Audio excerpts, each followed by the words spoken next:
Hi, everyone. Welcome back to Eye Opener Society. If you happen to be joining us on YouTube right now and you're looking at the video portion of this, you might have noticed in the last three episodes, this third episodes, we haven't changed our clothes. So, yeah, that's because we sit and do all three episodes at once. Have a child. There you go. So, I mean, there's plenty of excuses, but we can be found on YouTube if you wanted to see the video versions of this. And we can always be found on Facebook under Eye Opener Society or Eye Opener Society podbean.com. Of course, I have my beautiful stepdaughter with me again, Hannah. Hi, hi.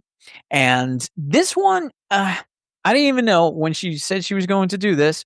I didn't know if I was ready for it. So I didn't know if she was going to be ready for it. But we all know Hannah and we all know how she operates. And she's so inspirational. And in the past couple of episodes, and also just knowing Eye Opener Society, the last since October, there's been a lot of changes, and Hannah gone through a divorce, and obviously it's been some changes in our life, and it's sometimes it gets difficult. But there was a great way around that, and it's something we've spoken about here: journaling, writing stuff down, doing things, keeping your mind occupied. Um, Even stuff to reflect on, even the bad things that are going on. And I turned to poetry, and I've seen these poems. I've read them, and I've been absolutely, you know, floored by them. I'm the type of person, like, I really think poetry gives a real glimpse into what a person is going through. And Hannah, you decided to read Yeah. one of them. So I'm going to read it, and I guess Gary can say what he thinks about it or ask me questions, whatever he wants to do. So I wrote, oh, it doesn't tell me when I wrote it. Yes, it does. I wrote this poem on 1/11/2025.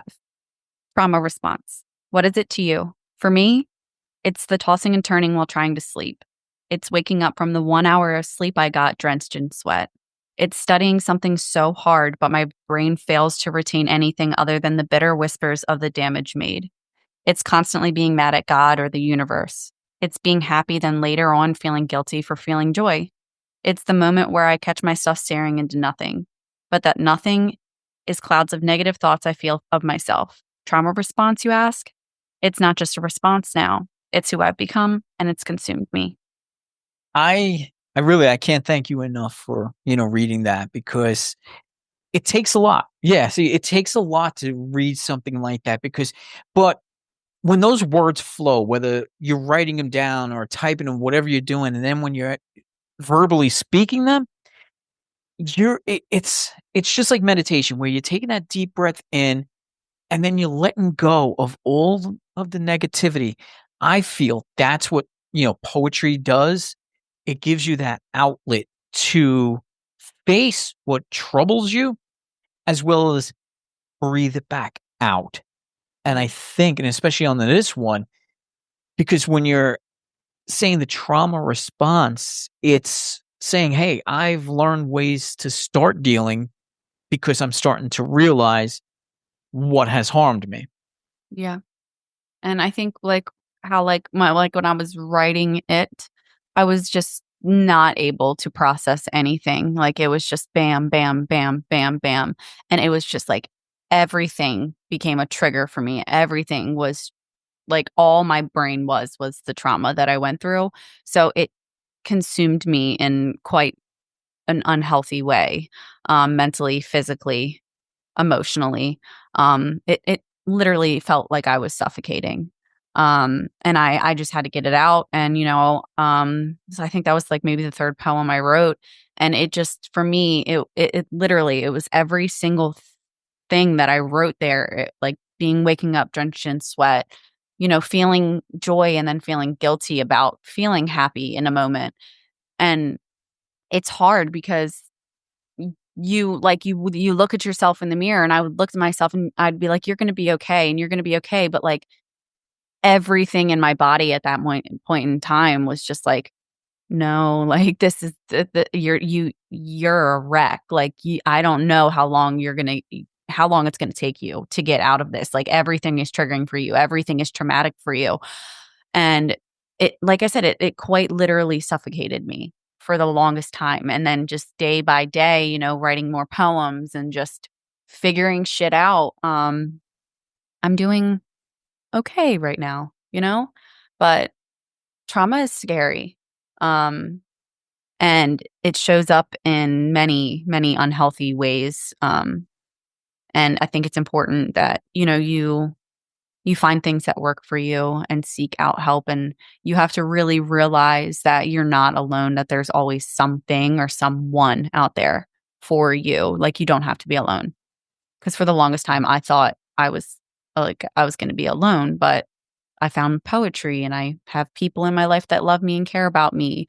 And, I'm going back to the doctors more and figuring my life out and, getting my health back in track. So, in that moment, though, like, just from 111 to now, I think I've come a decent way. Yeah, and the poetry and forgive me, I don't know if you wanted to release this, but you wanted to write a book I based on do. this. Yeah. I do. I don't yeah, so I wanna release a poetry book. I don't wanna give my idea out, so I'm not gonna say my idea, because I don't want anyone to snatch it.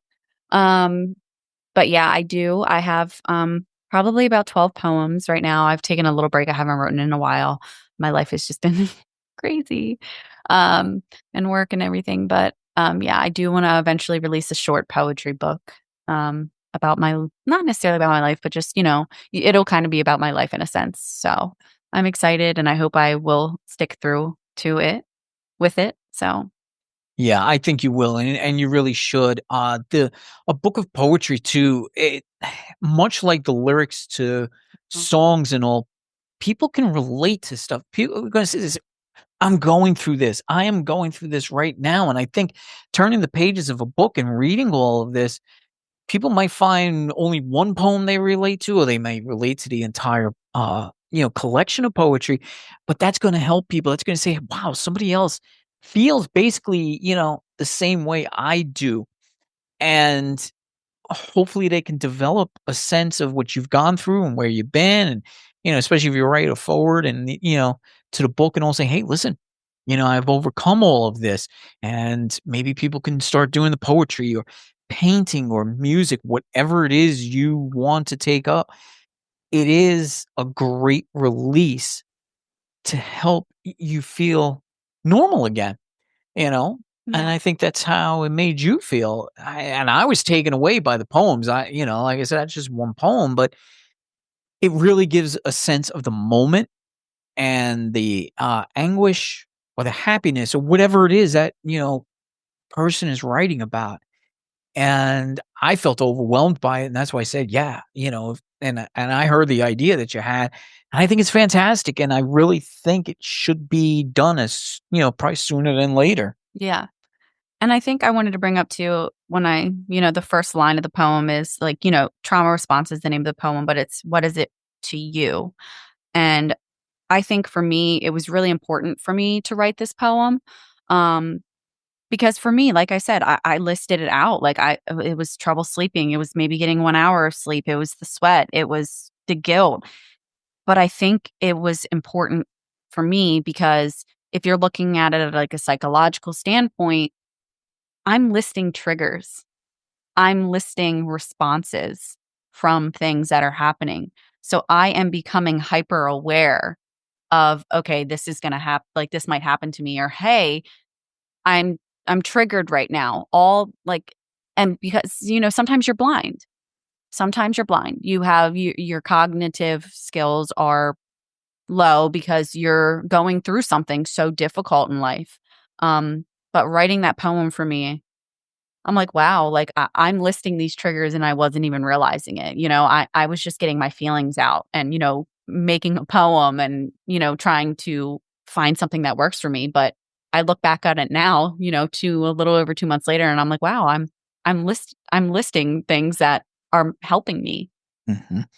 And when we talk about poems and whatever else it may be that helps you to journaling and all, don't forget just you and I sitting here doing this podcast has always been another outlet for us. Yeah. The fact that you're even here sitting here and talking and actually reciting the poem that you wrote, that is freedom. That's freedom coming right from Yeah. the soul. That it's the same with me. I do this podcast really as a form of release because it's grown from a hobby into a part of my life. And it's something I can connect with, and hopefully other people can connect with me too as well. And then having you here and, all of our other co-hosts and guests and all, we hope to provide with something people can Yeah. connect with and realize and understand. Everybody's going through something, or, whether it be anger, happiness, sadness, whatever it is, we can express that. And there's ways of doing it. We don't always have to bottle it all up inside of us. We can put it out in many different forms. And I think that's really important to realize, because you don't have to be catastrophic towards others or yourself when you're going through things. It's really important to take a step back and find a healthy outlet of something that works for you. If you want to sing or learn an instrument, even if you're bad at it, who cares? If that's your outlet, that's your outlet. If you want to write poetry, or you want to write a book, or you want to write in a journal and burn it afterwards or whatever, if that helps you, then that's your outlet. You need to find a healthy outlet, because what I can tell you from firsthand experience is that if you don't have a healthy outlet, you're burning relationships, you're burning yourself out, and it's not good for you mentally, physically, or emotionally if you don't have that healthy outlet. Yes. And I want everyone to sit and really consider what it is you're talented with, or even if it's something you've never done. You want to Just, take up a baking class yeah, or learn chess. exactly. It's something else to occupy your mind when you're going through the bad times. Whatever it may be, just try it. If it's something you don't like, find something else. You'll eventually find your niche. It will happen. So, you know, find these outlets for yourself. And I hope you can get yourself out of those funks, or, or if you are complete opposite where you're always happy, express that in some way too as well, because we need that beauty, too. I like to hear from happy people just as much. So be yourself, recognize what it is you want to do, and, come up with those creative outlets that, can reach out to others. And honestly, I just want to throw this out here on a little side note. If you are really struggling and you don't know, and, call 911 in emergencies if you're in the United States, and, if you're in another 988. country, and 988 for the suicide helpline if you do need that extra help. I just want to get that out there, because I really enjoy the fact that there's a 988 simple Me numbers, too. just like 911. So if you're ever in a kind of crisis, don't forget those numbers and look up the helplines in your country, depending where you are from. But here in the United States, 988, and you don't have to pick up the phone and actually talk to someone. You can text too as well. Sometimes it's easier to, talk to somebody like that. So definitely check out 988 if you are in crisis, or 911. I just want to thank everybody again. And I want to thank you. We just, getting back into, our groove here, and you're hitting it out of the park. I didn't think you were going to come on so strong so I had fast, but doubts. yeah, man, I did. But this is awesome. I'm so happy for it, though. People do need to hear this. Don't forget, keep tuning in. eyeopenersociety.podbean.com. Find us on any platform, YouTube as well, if you want to see the video versions of this. And you can also check us out on any other, platform, but Facebook too as well. I'm trying to get Facebook's algorithms up again. I'm hating it more and more every day, but we're still there, Eye Opener Society, and I try to keep it up to date as much as I can. Thank you again, all of you wonderful listeners, and we hope you tune in soon. See ya.